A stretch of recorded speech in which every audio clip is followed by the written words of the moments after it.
Genbi Podcast, momen di mana kita membahas berbagai hal menarik mengenai kehidupan kampus, pengembangan diri, dan berbagai cerita inspiratif tentunya. Saya Rini selaku host pada Genbi Podcast kali ini, dan juga akan menemani teman-teman sekalian kurang lebih 30 menit ke depan. Sebelum kita mulai, teman-teman jangan lupa untuk subscribe channel YouTube Genbi UNM, dan jangan lupa juga follow platform media Genbi lainnya, dan jangan lupa untuk share ke teman-teman kalian. Tanpa berlama-lama lagi, langsung saja kita mulai. Nah, episode kali ini kita akan membahas tuntas nih teman-teman tentang organisasi, prestasi, dan studi. Gimana sih caranya balance antara aktif organisasi, mencetak berbagai prestasi tanpa mengesampingkan tuntutan studi kita. Seperti yang kita ketahui bersama nih teman-teman, zaman sekarang di kalangan pelajar maupun mahasiswa, banyak mahasiswa yang aktif berorganisasi namun masih merasa kewalahan nih dalam menjaga prestasinya dan akademik mereka.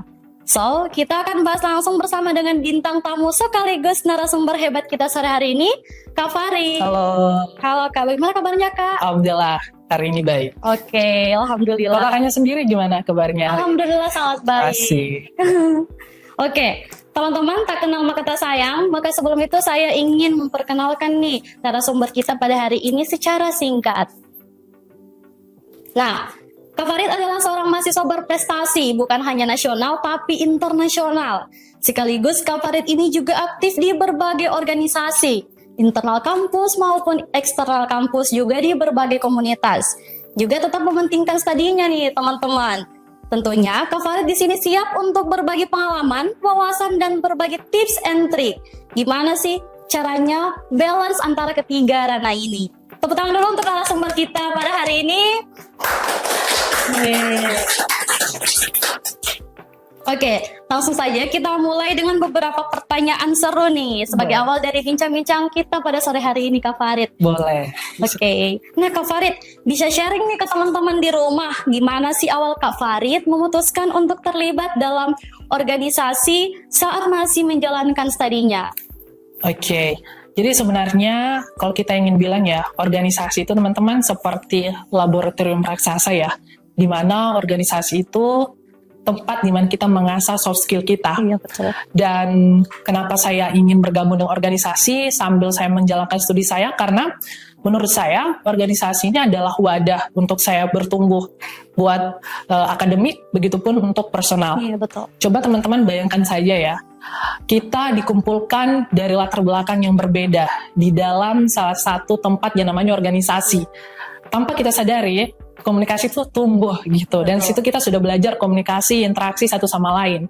Selain itu, menurut saya juga di dalam organisasi, saya jadi belajar tentang leadership. Ya, di mana belajar menjadi seorang pemimpin. Karena sekarang ini ya, banyak kan anak muda yang selalu mengatakan bahwa aduh saya takut, aduh saya tidak berani gitu memegang jabatan ini. Padahal di dalam organisasi ini adalah wadah. Setiap kesempatan kita akan dapatkan di dalam organisasi ini. Bahkan hal sekecil pun seperti manajemen waktu itu kita akan dapatkan. Kayak mungkin teman-teman Gembian di sini dan teman-teman di ruangan ini ataupun kakak-kakaknya juga pasti belajar tentang manajemen waktu mungkin di Gembi, mulai dari rapat, mengerjakan tugas, bagaimana sambil kita study, sambil kita aktif di GMB. Iya, betul. Nah, tanpa sadar itu kita sudah belajar manajemen waktu. Jadi itu sebenarnya alasan saya untuk bergabung dan sambil saya menjalankan studi saya. Karena intinya kembali ke kita lagi sih, kita harus menyeimbangkan antara studi dan organisasi. Karena guru saya pernah berkata waktu di SMA, tidak ada gunanya kalau kita hanya belajar cuma di kelas saja. Gitu. Jadi ada yang dikatakan 50% belajar itu di dalam kelas, 50% lagi di luar kelas. Dan dari 50% di luar kelas itu yang memiliki dampak besar ternyata bagi kita di lingkungan kita dibandingkan di dalam kelas. Karena di dalam kelas mungkin lebih fokus pada teori saja. Tapi kalau kita di luar nih kita akan fokus ke praktik, kita akan tahu secara langsung. Ya, betul.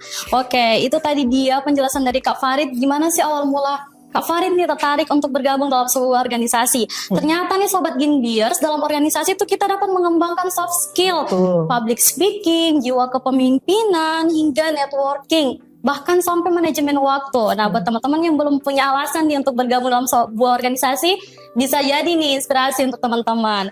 Nah, Kak Farid, gimana sih peran organisasi dalam mengembangkan soft skill kakak dalam program kerja kak, dalam manajemen waktu? Mungkin bisa sampaikan ke teman-teman. Oke, bagaimana sebenarnya peran organisasi ya untuk di soft skill? Nah, seperti yang saya katakan tadi, bahwa organisasi ini adalah tempat kita untuk bertumbuh, teman-teman. Jadi di dalam inilah kita mengasah soft skill. Soft skill itu kan adalah kemampuan kita ya, yang secara kita bisa lakukan. Ya, seperti tadi manajemen waktu, itu adalah soft skill kita. Yang selanjutnya leadership, itu adalah soft skill kita. Dan komunikasi. Sebenarnya di dalam kita temukan, mungkin teman-teman GMB yang hadir berkumpul di ruangan ini, teman-teman saling berkomunikasi itu adalah bagian dari soft skill teman-teman bergabung di organisasi GMB ini. Manajemen waktu juga, dan masih banyak hal lain sebenarnya yang dapat ditemukan. Tapi mungkin di sini saya menyampaikan saja yang mungkin bisa kita lihat secara bersama, seperti itu. Oke, nah Kak Farid, ada nggak sih pengalaman unik atau momen berharga nih selama berorganisasi? Mungkin bisa sharing ke teman-teman? Oke, mungkin kalau pengalaman unik ya selama berorganisasi, pertama itu apa ya? Kalau bukan karena organisasi, mungkin saya tidak akan berani berbicara sih di depan teman-teman semua, berani berbicara di depan banyak orang, karena saya dulunya adalah tipe orang introvert gitu kan, yang kayak takut untuk berbicara. Tapi sejak saya bergabung di organisasi, disitulah wadah di mana saya mulai berani untuk berbicara depan umum, dan sebenarnya ya itulah dampaknya juga saya bisa menjadi seorang leadership, memiliki jiwa leadership yang sangat penting gitu. Jadi ya kembali lagi teman-teman, bahwa organisasi itu penting. Ya.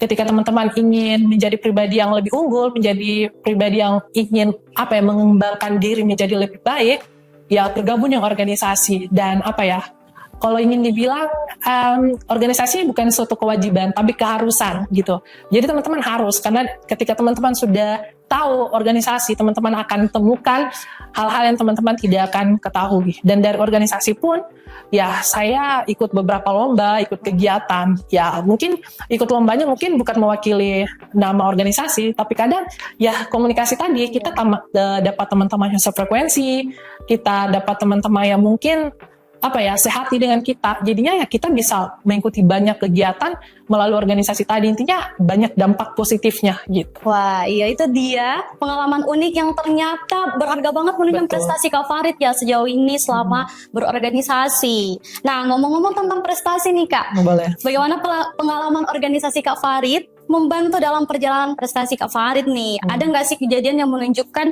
wow, ternyata pengalaman di organisasi berguna banget nih buat saya menunjang prestasi itu? Gimana Kak Farid? Oke, ya ini juga sih mungkin ada cerita sedikit ya mengenai kenapa saya bisa menjadi mahasiswa berprestasi dari Universitas Negeri Makassar tahun ini, alhamdulillah.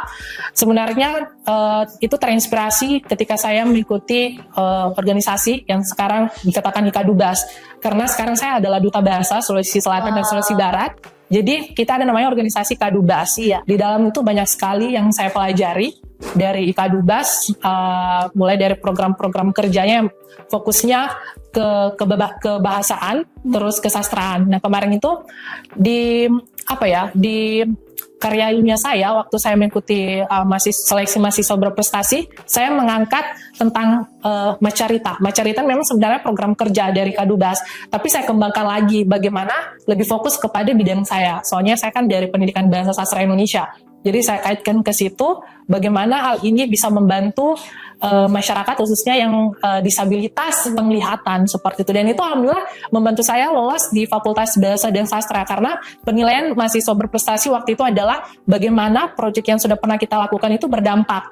Dan tentunya seberapa besar dampaknya terhadap masyarakat itu yang dilihat. Karena sekarang itu seleksi banyak kegiatan bukan tentang seberapa banyak prestasi kamu, tapi seberapa besar kontribusi kamu, seberapa besar output yang sudah kamu lakukan dalam proyek-proyek kegiatan kamu ikuti kepada masyarakat. Gitu. Iya, oke. Nah, aktif organisasi, mencetak berbagai prestasi, bahkan sampai internasional ya Kak Farid. Juga menjalani studi tentunya rasa jenuh, bosan hingga stres itu pasti nggak bisa dipungkiri dong Kak. Nah, gimana sih Kak Farid cara mengatasi hal tersebut? Apakah Kak Farid melakukan healing Kak kalau kata teman-teman anak muda sekarang? Itu seperti apa? Oke, menurut saya kalau stres ya atau rasa jenuh ya mungkin saya juga pernah merasakan, dan mungkin teman-teman semua juga pernah merasakan, yaitu hal biasa. Tapi tentu ya ketika kita ada di posisi itu ya tentu kita harus juga menghindari dan meminimalisir, mengurangi gitu kan, hal seperti itu. Karena itu sebenarnya hal biasa, namun banyak hal yang bisa kita lakukan sebenarnya. Kalau dari saya sih benar tadi disampaikan healing, tapi healing saya mungkin ya kadang kalau saya lagi capek banget, banyak tugas nih, kayak mungkin ya Allah udah stres banget nih gitu kan, saya mungkin tidur yang cukup dulu, pola makannya dikasih bagus, karena itu sebenarnya berkaitan dengan kesehatan kita, karena stres itu sebenarnya berkaitan dengan kesehatan gitu. Betul. Jadi kita harus membuat tubuh kita ini fit gitu ya, makan yang sehat, tidur yang sehat, ya tentunya saya biasanya salah satu hobi saya itu adalah nonton film, drama. Mungkin teman-teman suka drama Korea, drama Cina, ataupun film-film the movie gitu kan, saya suka itu, dan itu tempat saya healing biasanya gitu. Tapi setelah dari situ ya saya kembali mengerjakan tugas-tugas yang mungkin membuat saya jenuh ataupun membuat saya stres. Tapi menurut saya itu hal biasa. Tapi saya yakin kita semua bisa menghindari hal-hal tersebut sebenarnya dengan ya kita melawan diri kita untuk ya menghindari hal-hal yang membuat kita stres atau jenuh gitu. Oke, kita cerita dikit nih tentang narasumber kita pada hari ini. Nah, ada nggak sih Kak momen yang membuat Kakak berpikir untuk menyerah, kehilangan motivasi, karena ketiga ranah ini antara aktif organisasi, mencetak prestasi, dan juga memikirkan tuntutan studi itu merupakan hal-hal yang berat menurut teman-teman di sini, seperti itu Kak. Oke. Kalau kalau mengenai menyerah ya mungkin ya saya mungkin juga pernah di posisi itu ya, tapi saya selalu tanamkan dalam diri saya sangat percaya dan kuat akan visualisasi. Visualisasi artinya apa? Ketika saya di dalam posisi menyerah ataupun saya memiliki tujuan tapi tidak tercapai, ya saya jadikan evaluasi saya apa? Saya melakukan visualisasi dengan mempraktikkan kesalahan-kesalahan yang mungkin sudah saya dapatkan sebelumnya, saya praktikkan untuk saya perbaiki gitu. Itu yang penting, karena ya mungkin orang menyerah itu kan berbeda-beda ya tipenya. Kalau saya mungkin menyerahnya dalam versi lomba. Tapi teman-teman mungkin ya kalau menyerah itu mungkin menjadi sebuah permasalahan. Kadang orang menyerah itu karena tidak ada solusi yang ditemukan. Tapi saya selalu menanamkan dalam diri saya, dalam Quran surah Al-Insyirah ayat 5-6 dikatakan fa innamal yusri yusra innamal usri yusra. Sesungguhnya kesulitan ada kemudahan gitu. Jadi saya selalu menanamkan dalam diri saya bahwa setiap ada kesusahan saya tidak menyerah gitu kan. Pasti ada solusi dan saya cari tahu itu. Dan kadang saya tidak sendiri, karena hidup kita ini kita mendampingi sama orang lain. Kadang saya minta solusi sama guru saya, sama mentor saya, sama orang tua saya, apa yang harus saya lakukan gitu. Iya. Seperti itu. Oke, jadi teman-teman kalau misalnya ada di fase ingin menyerah, jangan jadikan itu sebagai alasan untuk kita ingin berhenti, tapi jadikan itu sebagai motivasi untuk coba lagi, kita evaluasi lagi. Nah, oke Kak Farid, apa sih strategi Kakak dalam menetapkan prioritas antara studi dan kegiatan organisasi yang tentunya kedua ranah itu sama-sama penting? Oke, antara menyeimbangkan ya. Iya. Ini mungkin berbicara mengenai prioritas. Sebenarnya kalau kita ingin menetapkan prioritas antara organisasi, studi, dan prestasi ya, itu seperti kita berada di restoran. Ketika mungkin banyak makanan nih, kita akan memilih resep makanan yang mungkin sesuai selera kita gitu, sesuai dengan kebutuhan kita. Seperti itulah mungkin saya, karena ketika saya sudah berani ke dalam 3 hal ini, prestasi, organisasi, dan studi saya, ya tentu saya harus bisa menyeimbangkan ketiga-tiganya ini. Dan kadang ya saya biasanya list kegiatan yang saya lakukan, sehingga saya tahu mana menjadi prioritas saya gitu kan. Ya semuanya prioritas, tapi kadang ada tingkatannya gitu. Betul, kadang ada yang paling penting, ada yang mungkin ya ada penting tapi tidak terlalu urgent gitu. Betul. Ada yang urgent tapi tidak terlalu penting, seperti itu. Jadi saya buat seperti itu. Dan kadang saya juga supaya tidak bingung, sekarang kan banyak nih aplikasi-aplikasi notes, reminder gitu kan.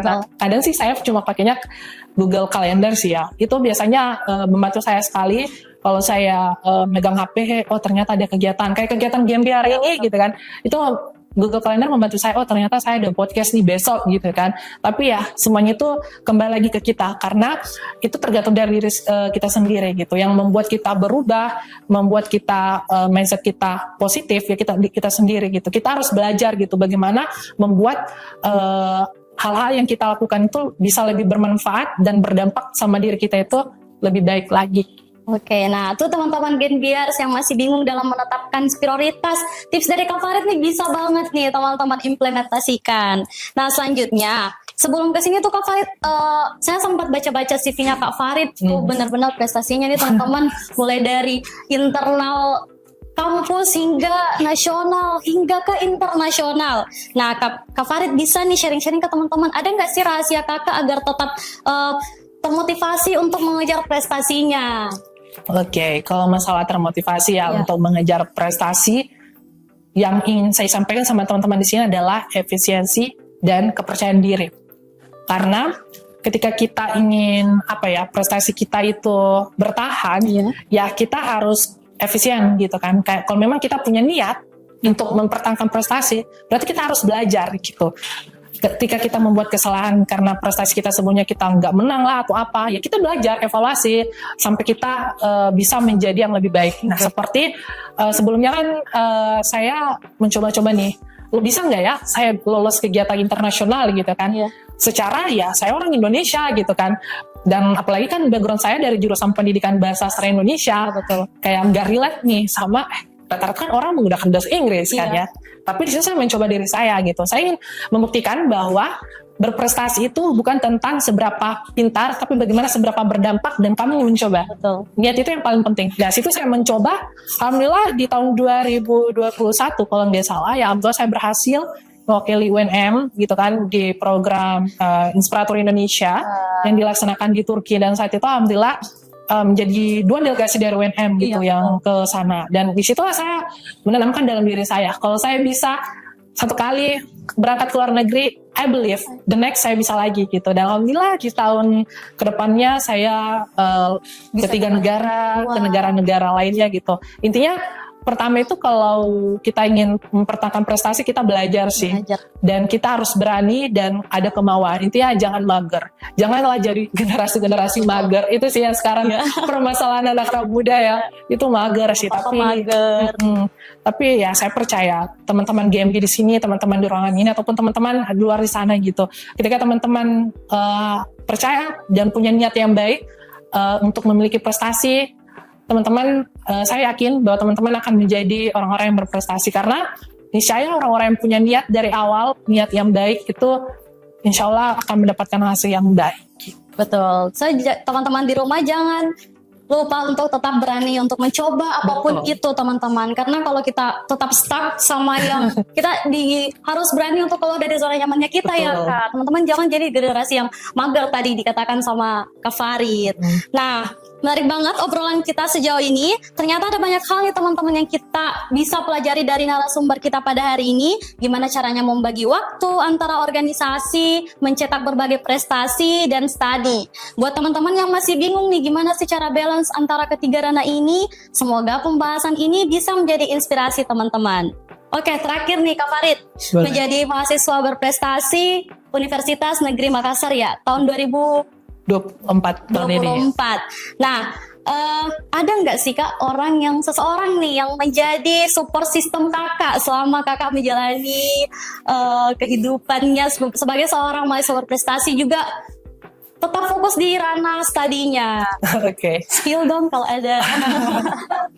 Ya kalau mungkin ya berbicara support system ya mungkin setiap orang ya punya support system gitu kan, mengikuti atau tetap berprestasi ya. Ya mungkin kalau dari saya sendiri kenapa bisa menjadi mahasiswa berprestasi, ya support system utama saya itu adalah orang tua. Di mana-mana orang tua itu yang menjadi support system utama kita. Orang tua saya selalu mendukung saya, dan saya itu adalah tipe anak, bukan dibilang manja juga, tapi ketika saya ikut kegiatan, ikut apapun itu, saya minta saran orang tua, minta doa orang tua, minta dukungan juga. Ya orang tua alhamdulillah sampai saat ini, mulai saya dari SD sampai sekarang selalu didukung gitu. Untuk support system yang lainnya ya tentunya teman, orang-orang terdekat yang ketika saya lagi kesusahan ataupun ya tentunya lagi ada problem nih, saya lagi kewalahan nih, mereka akan selalu membantu saya. Gitu pun saat seleksi mahasiswa berprestasi kemarin, saya jujur wah ini waktunya sangat sempit dengan mengumpulkan berbagai karya gitu kan, membuat sebuah karya gitu kan. Tapi alhamdulillah orang-orang terdekat selalu support, mendukung, selalu mengirim stiker-stiker, Masya Allah sekali gitu kan. Jadinya ya kita juga ini lebih nyaman karena itu sebenarnya berkaitan dengan ini sih mental sih ya. Betul. Mental, karena ketika mental kita down, kita akan nggak bisa fokus gitu. Tapi karena alhamdulillah orang terdekat selalu support, ya mental saya kuat gitu kan, dan saya juga smart, dan saya juga bisa menjadi fresh gitu untuk ikut seleksi kegiatan-kegiatan MAPRES ataupun kegiatan lainnya gitu. Dia teman-teman. Jadi teman-teman kalau misal nih ingin seperti Kak Farid mencetak prestasi, juga tetap aktif di organisasi, berbicara mengenai support system nggak mesti tentang pacar ya Kak? Iya dong. Kita boleh orang tua, sahabat atau teman. Iya. Nah, gak kerasa obrolan kita hari ini benar-benar insightful nih teman-teman. Terima kasih banyak buat Kak Farid yang sudah meluangkan waktu dan berbagi Sama-sama. cerita dengan teman-teman. Satu kehormatan juga nih Kak bagi saya bisa satu frame dengan mahasiswa berprestasi kampus tercinta kita Universitas Negeri Makassar. Semoga teman-teman yang mendengarkan bisa mengambil banyak pelajaran berharga di podcast kali ini. Ingatlah bahwa sukses di organisasi dan akademik bisa dicapai dengan manajemen waktu. Dan tentunya ini juga sangat menunjang prestasi kita teman-teman. Sebelum kita tutup, aku mau ngingetin ke teman-teman di rumah, buat kalian yang belum subscribe channel YouTube Genbi UNM, yuk segera di subscribe biar kalian tidak ketinggalan episode menarik selanjutnya. Jangan lupa juga untuk like dan komen channel YouTube Genbi UNM.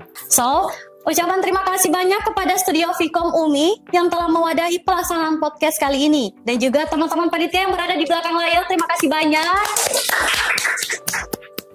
So Genbiers, tetap semangat, jaga kesehatan, dan jangan lupa untuk terus berprestasi dan berkarya. Saya Rini Amanda, pamit undur diri, sampai jumpa di podcast selanjutnya. Bye-bye!